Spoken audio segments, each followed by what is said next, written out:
Look, this was one of the most fun regular season series in the league by far this season. Every game was pretty high scoring and entertaining. Some of the shot making that was on display was just next level. I love this series. Too bad we're gonna have to break it up. Let me just reiterate this. If we ever got a forward like Sably next to AB that could go for 27, 9, and 6 without dominating the ball at all, she was 9 for 14 in this one.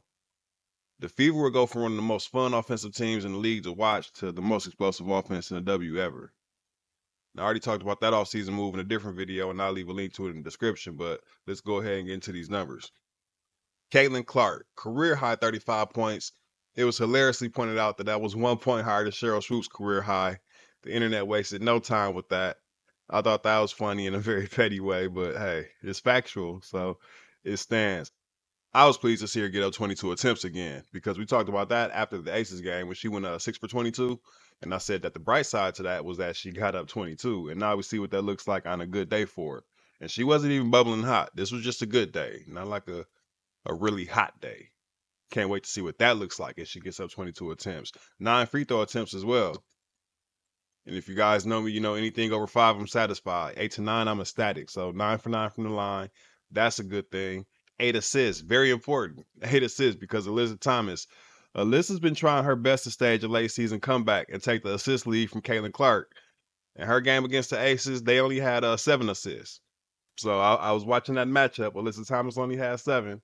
Caitlin had 8. That's a good thing. The Sun also got destroyed. The Fever looked a lot better against the Aces in the 2 games they played.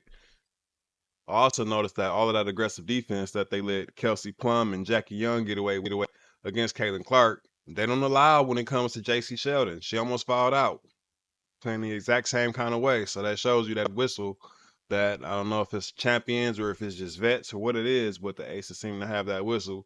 It wasn't with the Wings that way. Kelsey Mitchell, 30 points in this one. 12 for 21 from the field, 6 for 12 from 3. 30 points in her just 30 minutes. Speaking of 30, I'm pretty sure that was a magic number, you guys. I'm pretty sure somewhere written on the whiteboard for the starters' minutes was 30. It was evident when you see that Kelsey played 30, Aaliyah 31, and Lexi played 29. The announcer kept saying it's time for Kelsey to get back in the game. It's time for Kelsey to get back in the game. And I'm like, it is time for her to get back in the game. And then it took me all of about 10 seconds of looking at that funky lineup that Chrissy Size had in for me to realize, oh, okay, they're on a minutes watch, and she was saving their minutes for the end of the game, saving their last minutes. That's what it seems like to me. That's one theory. Let me know if you agree. I saw a lot of people were upset and asking what's going on with that lineup, and to me, that looked like what it was. We even talked about it in the comments on my last video, and somebody asked, what would I do? Would I rest the players? I said I would keep them in for rhythm, but I would take them out at about the 30-minute mark and not let them go over that at all. And so it seems like the coach felt the same way. And plus, the bench all had really good numbers in the plus minus column. And you guys know that's one of my favorite stats. So, I mean, I'm not going to give Chrissy Sides a hard time for that at all. I know it's kind of nerve wracking to watch it, but they did really well. And the starters got their rest going into the playoffs. AB, she was 15, 6, and 6. And I'll say it again. This team is much better when AB has a nice amount of assists as that secondary playmaker behind Caitlin. I mean, I like when she dominates scoring wise too, but the team as a whole, it just functions better. And I don't feel like they have anybody better at being that secondary playmaker than Aaliyah Boston. Lexi can shoot, Dantes can shoot. You know, Kelsey, she can always pick up a few more shots, but Aaliyah Boston seems to have that best read on the floor, especially, you know, since she's in the middle of the floor on that short roll, being able to kick out the shooters. Nalyssa Smith, she came out and had a healthy 8-3 in first half on 4 for 6 shooting. She was on track for 16 and 6. And I'm thinking to myself, we'll take this all day. This is exactly what I was asking for in the previous video. And then she came out, had one more attempt, 3 more rebounds, missed her free throws. So hey, it's time to go. We need our free throws in the second half. I understood. I was satisfied with what she did for the minutes that she was out there until I saw the tweet after the game from Dejanay and then her response.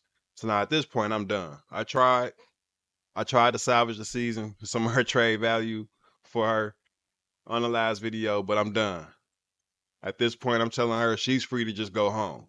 I don't even need you in practice or in the film room relaying everything we talk about. Our entire scout for the game, you over there pillow talking. I'm not even joking, you guys. I'm damn near. I have to feed her misinformation, and then after everybody leaves after the meeting, and all come back 30 minutes later for the real meeting. just to get her out of there. I don't trust it. This is some real life TV drama shit. It's like a whole. I could do a pilot for HBO show right now. Right, somebody get Lena Waithe in here. Hold on. The Game meets the Ballers, but WNBA. Who's the Derwin Davis of the WNBA? I already know who the Jason is. I'm off the rails. Let me get back. Anyway, bye, Nalyssa. Bye, Nalyssa. I tried to have her back, but it's over with.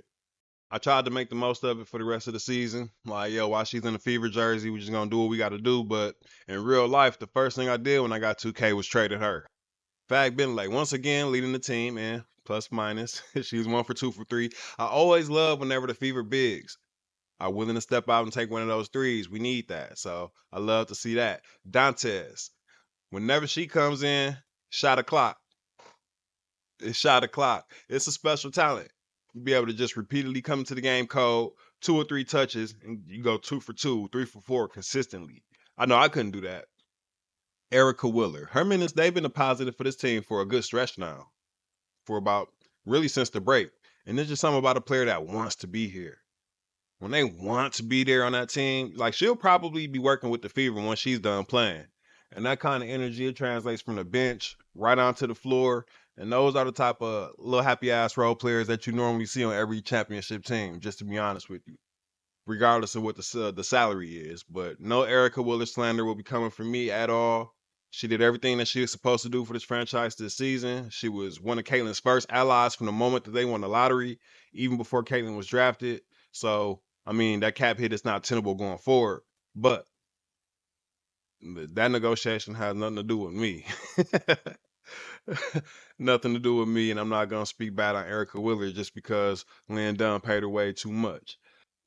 Overall, great game, good win on the Washington. We got to face the Mystics, you guys, and this game probably will be for them to get into the playoffs.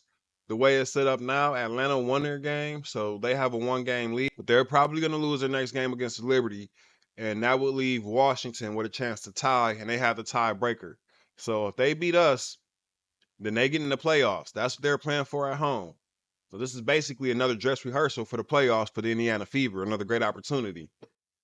Now, I'm not sure how the Fever plan on approaching this game, if they're going to go all out for the win or if they're going to lean more into the rest than they did last game, even.